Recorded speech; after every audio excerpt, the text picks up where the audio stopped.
Fala pessoal, tudo bem? Aula de História, professora Julien. Na aula de hoje nós falaremos sobre a cultura e sociedade nos anos após a Segunda Guerra Mundial. Nos anos que se seguiram à guerra, várias transformações materiais e culturais afetaram profundamente a maneira como as pessoas viviam. Nos países do Ocidente, o período do pós-guerra foi marcado por um crescimento econômico extraordinário, em particular nos Estados Unidos. Essas transformações geraram um clima de otimismo, euforia e de grandes expectativas. Em 1950, operários americanos produziam 57% do aço mundial, 62% do petróleo e 80% dos veículos. Durante esse período, a Europa, que antes fora a grande protagonista do processo civilizatório mundial, se recuperava economicamente da guerra e se encontrava sob influência americana. A União Soviética havia perdido um grande contingente de população, e, embora fosse uma potência mundial, industrial e militar, situava-se atrás do Ocidente, em termos socioeconômicos, em razão de constituir-se um sistema totalitário, estatizado e opressivo. Os Estados Unidos despontaram do pós-guerra como protagonistas dos rumos da história mundial. Entre 1945 e 1960, surgiram supermercados, shopping centers, redes de fast food, ar-condicionado, refeições congeladas prontas, freezers, máquinas de lavar louça e detergentes. Apareceram também as primeiras câmeras fotográficas de uso popular, que eram as Polaroids. A produção industrial de transitores permitiu grandes avanços na produção de rádios, televisores e computadores de grande porte. Nas estradas surgiam as rodovias de alta velocidade, os veículos com transmissão automática de marchas e os primeiros aparatos de seta e direção hidráulica. As ruas dos novos bairros eram largas e espaçosas. Neste novo mundo que se formava, as superpotências queriam o avanço industrial e tecnológico.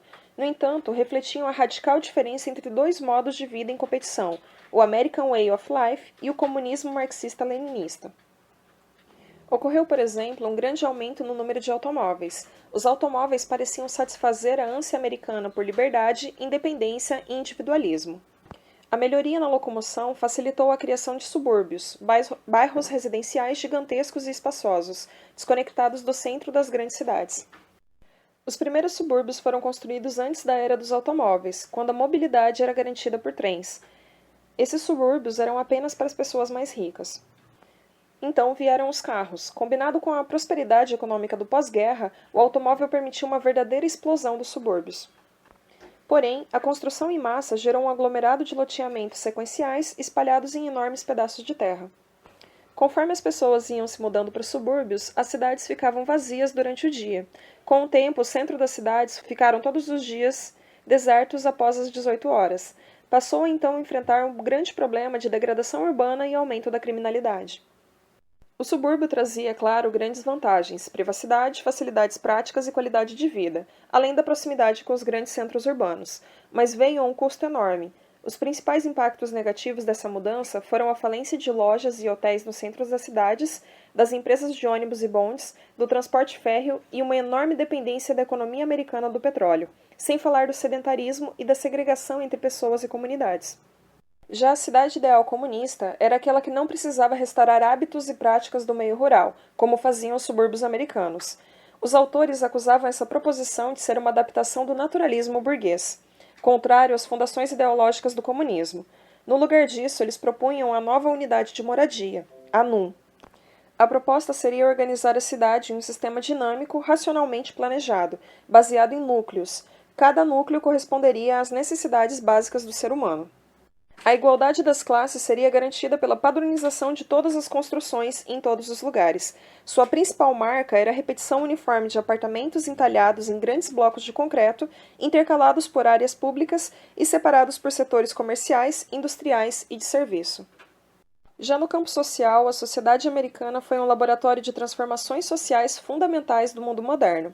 O baby boom, a explosão de bebês, criou uma explosão populacional que ocorreu entre 1946 e 1964, trazendo uma geração de jovens afortunados, crentes no progresso irreversível da sociedade rumo ao futuro. O movimento por direitos civis juntou várias pessoas que esperavam se livrar da miséria e da vida nos guetos urbanos, buscando tomar parte nessa nova prosperidade. Foram os anos de protesto de rua, de manifestações populares e marcos jurídicos históricos. Um grande dilema desse período era a questão do racismo e dos direitos civis. Em 1944, Gunnar Myrdal, famoso cientista social sueco, publicou O Dilema Americano. A obra é um estudo detalhado e cuidadoso das relações raciais nos Estados Unidos. Para ele, a origem do dilema estava na contradição entre os ideais americanos históricos de democracia e igualdade e a realidade da discriminação racial. O autor diagnosticou uma rede de segregação e preconceitos contra os negros em todo o país e previu que, com o tempo, a questão se acirraria, com a população de origem afrodescendente tornando-se menos acomodada e mais mobilizada. De fato, foi o que aconteceu.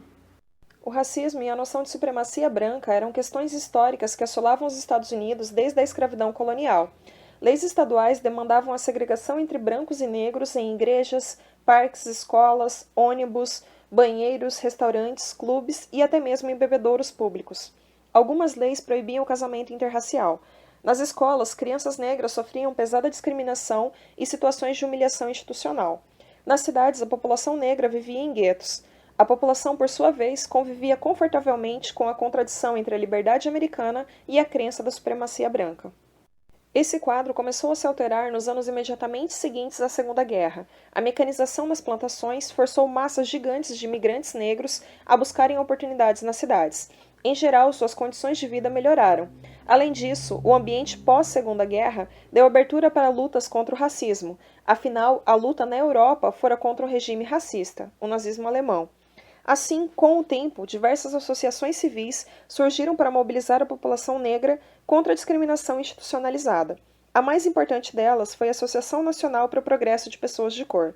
Nos anos do pós-guerra, ela obteve várias conquistas. Algumas dessas importantes conquistas foram o Congresso pela Igualdade Racial, de 1943, e a Liga Urbana Nacional, ainda mais antiga, de 1910. Elas organizavam protestos não violentos. Marchas e passeatas também se tornavam frequentes.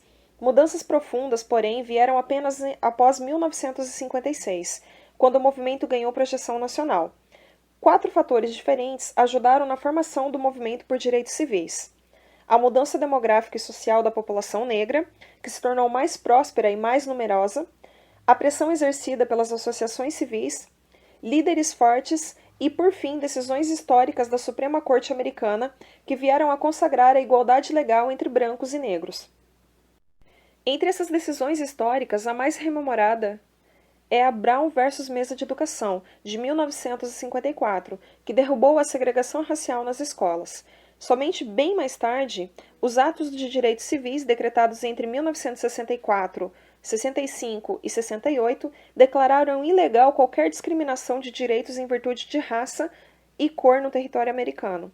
Eles não encerravam o racismo, definitivamente, mas removeram ali da sua forma institucional. O papel das mulheres também mudou nesse período. Muitos comerciais da época celebravam o American Way of Life segundo a composição tradicional da família, na qual cabia à mulher o cuidado familiar, a maternidade e os afazeres domésticos em geral. No entanto, alguns autores chegaram a ver, na década de 50, no período de domesticação forçada da mulher, além de uma pesada discriminação de gênero. Porém, a Segunda Guerra arrancara milhões de mulheres de seus lares para postos de trabalho na indústria. Mais tarde, esses postos de trabalho deixaram de existir, mas as mulheres não retornaram às casas. Após uma queda inicial, elas voltaram com uma grande inserção no mercado de trabalho. Em 1960, 35% das mulheres americanas estavam no mercado de trabalho. Porém, a resistência aos cargos que as mulheres ocupavam era grande. Assim como nas décadas anteriores, era esperado das mulheres que mantivessem o apreço por ideais vistos tradicionalmente como femininos. Várias mudanças também ocorreram no campo artístico. A arte de 1940 a 1960 sentiu grandemente o impacto das transformações materiais e culturais. A ideia era mostrar as transformações e o impacto na vida das pessoas. Um grande artista desse período foi Edward Hopper. Ele percebeu que, em meio à agitação e à correria da vida americana, o sentimento predominante era a solidão. Como resultado, suas pinturas são um ensaio instigante da contradição que existe entre o progresso e a solidão, o poder e o vazio, o excesso e a ausência. Já na União Soviética, várias catedrais, vitrais centenários, antigos mosteiros, capelas e vários outros edifícios religiosos foram demolidos pelo regime revolucionário russo. Em 1932, já sob Stalin, o Comitê Central do Partido Comunista da União Soviética insistiu em uma revolução chamada sobre a reestruturação das organizações literárias e artísticas. que dissolveu todas as agremiações artísticas e grupos literários que havia no país. 2 anos depois, o regime promoveu um tipo de arte oficial, um estilo fundamental do comunismo soviético, que ficou conhecido como realismo socialista. Daí em diante, quem quisesse produzir arte na Rússia teria que se conformar a um novo estilo. Muitos artistas encontravam no próprio realismo socialista uma forma de se comunicar. Nas próximas aulas falaremos sobre outros conflitos que marcaram a Guerra Fria. Grande abraço e até a próxima!